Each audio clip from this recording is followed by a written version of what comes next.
Well, we are going to spend a little bit of time here this morning answering the question, does God need my money? Now, don't be scared, okay? Don't be scared. We're going to talk about money in just a little bit. I know the temptation once this topic comes up is to either run away or put up some defenses and guard yourself, but you can relax a little bit, all right? Because the simple answer to the question is no. God does not need your money. Now, I know some of you are going, phew, good. Wait a minute, we just took offering. Can I have some of that back? Right?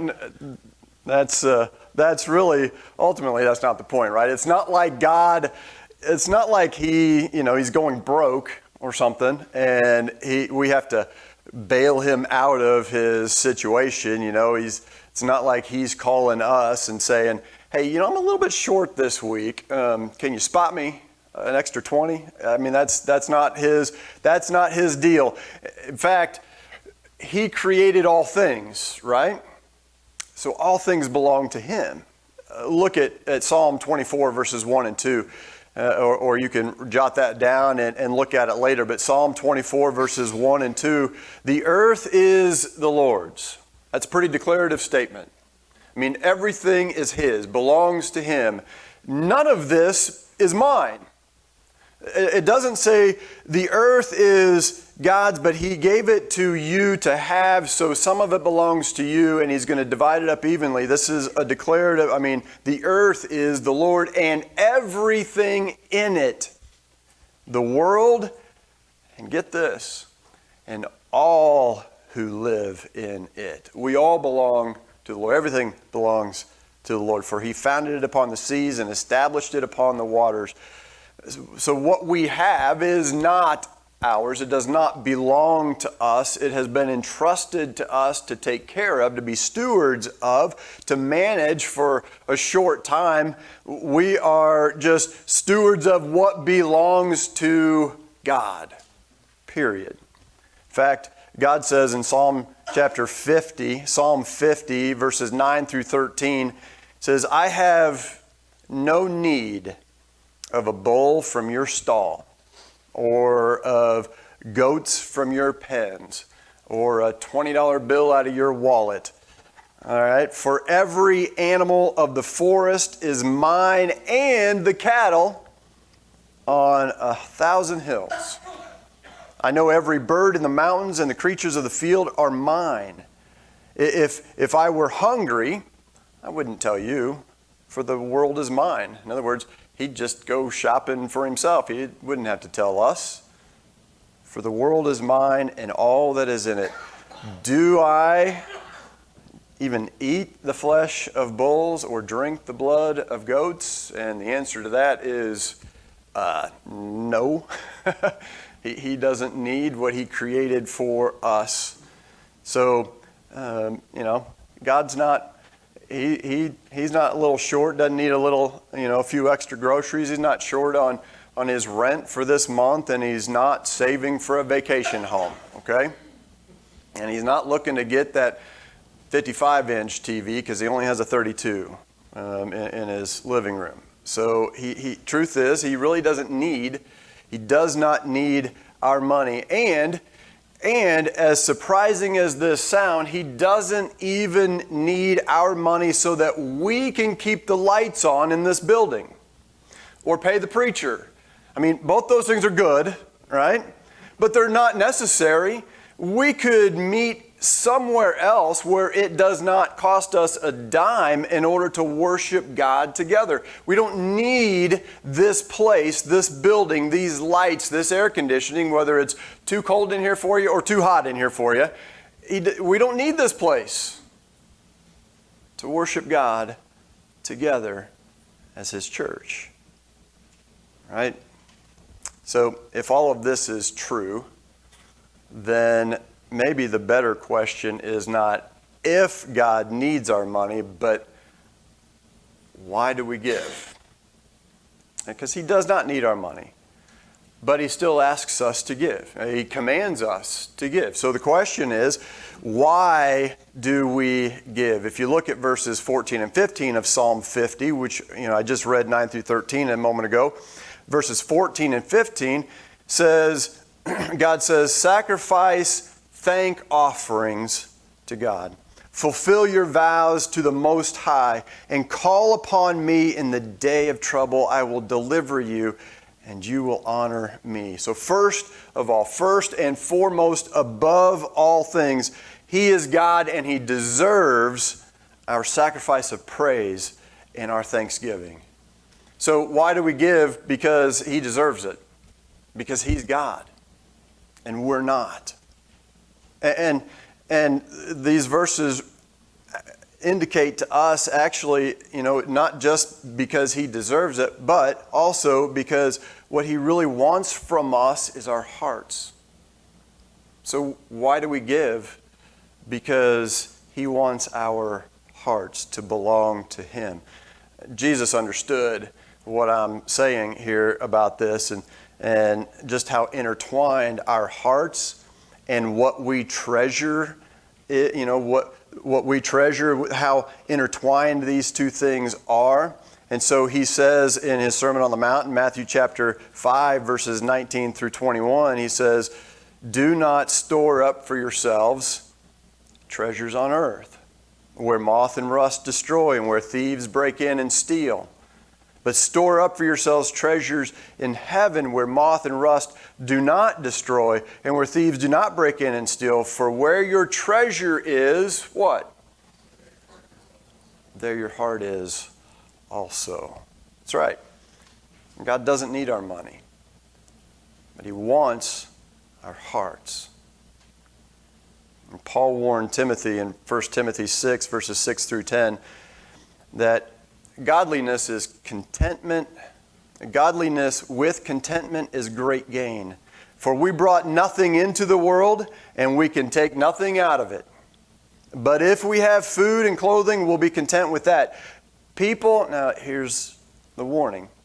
People who want to get rich, if that's the desire of your heart, if that's what you're striving and toiling for day after day after day, to get rich, He says, people who want to get rich fall into temptation and a trap that plunge men into ruin and destruction. For the love of money is a root of all kinds of evil. He says, some people eager for money, if you're eager for money, some people have wandered from the faith and pierced themselves with many griefs. Boy, I tell you how true that is. When we are eager for money, how easy it is to begin to pierce ourselves with grief after grief after grief that money can cause, because we never seem to have enough. It never seems to go far enough. The more you have, the more you can want. But money itself is not the problem. Let's make that clear. I mean, money is just a thing. Money is an object. Money is a tool that is in our hands. It can be. Money itself is not the problem. It's what it can do to our hearts. That's the problem. Because what money can do is entice us to walk away from God. I just asked the rich young ruler who asked Jesus, what must I do to be saved? And Jesus said, follow all the commands. And he says, I've done all those. I'm a good Jew. And then Jesus said, there's one thing you lack. Go sell everything you have and give it to the poor. And he walked away from Jesus sad, because money had a hold of his heart. Money had enticed him to walk away from the one person that could give him everything his heart actually desired. He walked away from Jesus because he couldn't walk away from his money. Money can encourage us, entice us to be encouraged to no longer need faith too, can it? I mean, we can begin to feel like, money can Money can buy love, money can buy happiness, money can buy anything I could possibly ever want in this life. And so as long as I have money, I have everything I need. Therefore, if I have everything I need, then I don't need God anymore. And God warned the Israelites of this in Deuteronomy chapter 8, when, that when they got all settled into the promised land, remember the land flowing with milk and honey? He said, don't forget the God who gave all of that to them. He said saying, my power and my strength of my hands have produced this wealth for me, but remember the Lord your God, for it is He who gives you the ability to produce wealth. See, we begin to think it's my power. It's my strength. It's my ability that I have all that I have. It's because I work hard. It's because I get up early in the morning. I burn the candle at both ends, and I have this work ethic that has provided me everything I could want. People say, boy, you work hard enough, you can have it all. And we begin to think that I have given myself, and everything that I have belongs to me. But here's the fact of the matter. God gives us. He gives us wonderful gifts. And it's up to us to turn them back to Him in an act of worship and praise. To take these blessings that He has given us and return it to Him in recognition that what I give to you is little to nothing compared to what you have given to me. But I give to you my first and my best as an act of faith, saying that I trust you with the rest. It's really our heart that matters to God, not our money. But there are two sides to this giving coin, if you will. Look at Genesis chapter 4, verses 1 through 7 with me. Genesis chapter 4, verses 1 through 7. It's really the beginning of giving to God in worship. This is right at the very beginning, and the first record of of man giving in worship and offering to God. Verse 1. Adam lay with his wife Eve, and she became pregnant and gave birth to Cain. And she said, with the help of the Lord, I have brought forth a man. Later she gave birth to his brother Abel. Now Abel kept flocks, and Cain worked the soil. In the course of time, Cain brought some of the fruits of the soil as an offering to the Lord. But Abel brought fat portions from some of the firstborn of his flock. The Lord looked with favor on Abel and his offering, but on Cain and his offering He did not look with favor. So Cain was very angry, and his face was downcast. Then the Lord said to Cain, why are you angry? Why is your face downcast? If you do what is right, will you not be accepted? But if you do not do what is right, sin is crouching at your door. It desires to have you, but you must master it. So here are the two sides of this giving coin. What we give matters, and how we give what we give matters. Now, let me just establish right up front here, the issue between Cain and Abel was not a matter of, whether or not God liked steak better than bread. Okay? That wasn't the issue. The issue was not about what was given necessarily, but how it was given.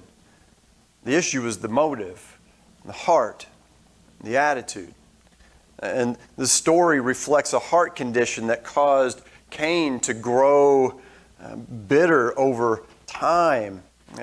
His whole perspective and attitude, he grew weaker and weaker over time We kind of think of this story as if it were a single moment, like Cain and Abel. This story is all about just this one moment when Cain and Abel came, and Cain left his offering on God's right-hand side. Abel left his on God's left, and God looked at both of them, and he was like a competition. He chose, I like this one, but I don't like this one. And that's just not the case. This story does not reflect just this one time of giving. The story reflected the heart condition of Cain that had grown over the course of time. This was a process. The writer says that over the course of time, they brought offerings. So what was happening to Cain is the question. What was happening to Cain over the course of this time? And it's hard to know exactly because we're just given this little snippet, but perhaps he was becoming bitter over the difficulties of farming. If you're a farmer, you know the difficulties of farming, but some of you remember, or at least remember your parents or grandparents, if they were farmers, they didn't have the nice big machinery that we have today. They didn't have a combine that would do all the picking for you and taking the kernel of corn off of the cob. Thank you. I mean, the amount of work that it would have taken for Cain in the fields, and the sweat and the bruising and can you imagine how his feet and his back and his hands felt over time? And here he is, he's working in the field, and across the way he sees his brother tending sheep.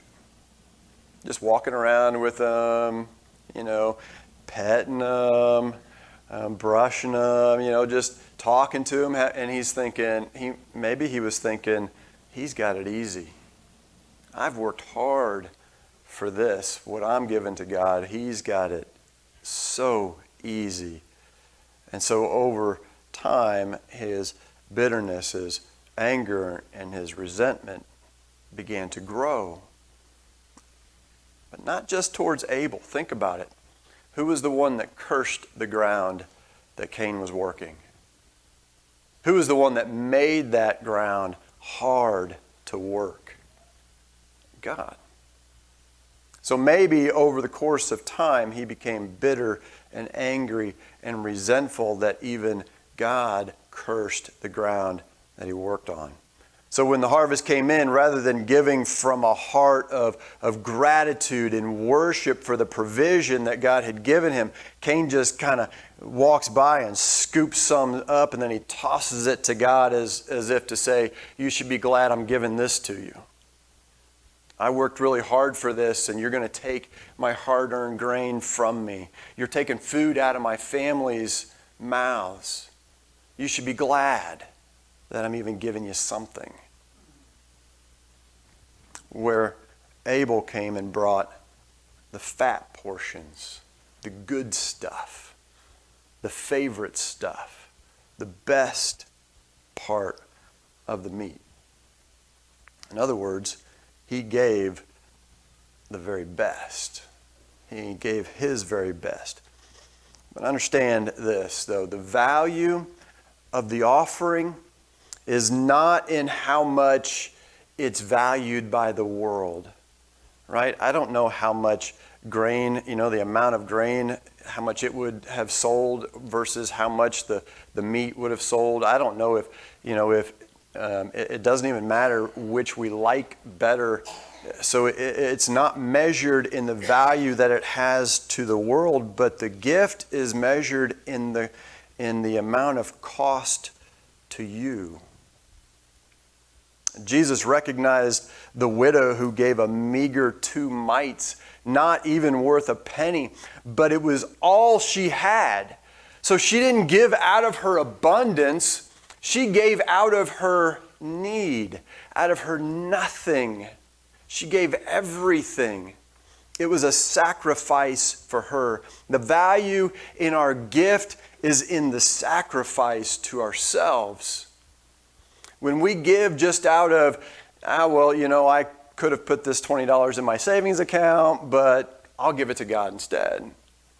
That's giving out of our abundance. It's like telling God, you know, you can have this. I didn't really need it anyway. Jesus gave everything he had for you and me. He didn't give just part of himself. He gave all of himself. He left heaven for us.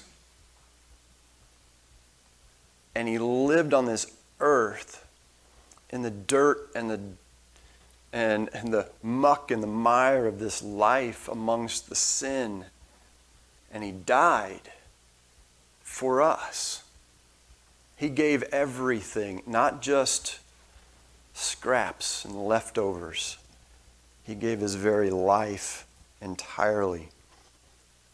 Every Sunday we come. Every Sunday we come and we offer God something. You're here. You're offering him something. Why? Why do we give? Why do we give him what we give? Is it a token offering of worship as though, well, this is my one day to sleep in. You should be happy I came today, God. Why do we come and give? Is it a token offering of worship, or is my heart all in entirely? Every day, do I offer God my leftover energy? I've got a little bit of time left for you, God, so I'll pray and tell you thank you for my day. Man, I got to get to sleep because it's been a busy day for me.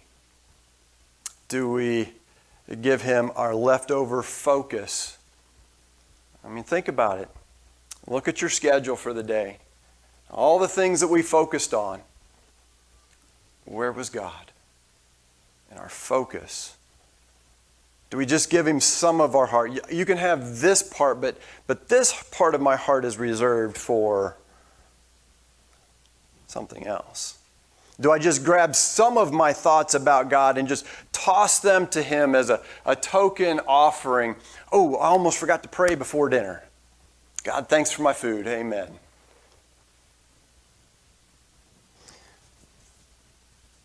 Do we just throw him our scraps, hoping to appease him for another date? Or does he get my whole heart?